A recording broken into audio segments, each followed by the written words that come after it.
Welcome viewer, I am Murugan S.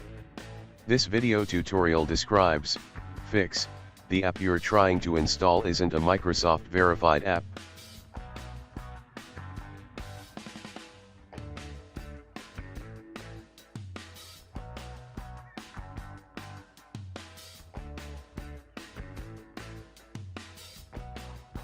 Click Start, Settings.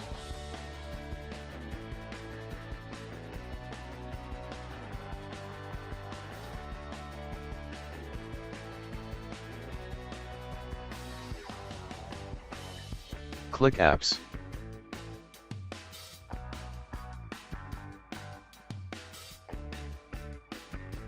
Click Apps and Features. Select anywhere under Choose where to get apps.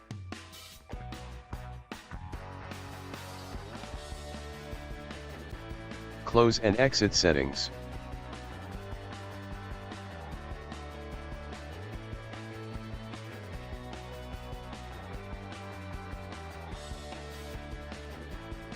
Now try to run setup file.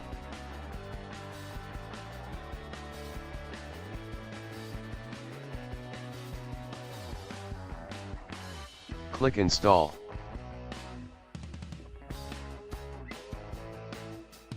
Thanks for watching. I hope this video tutorial helps to solve the problem. Please like, share and don't forget to subscribe my channel. See you next video.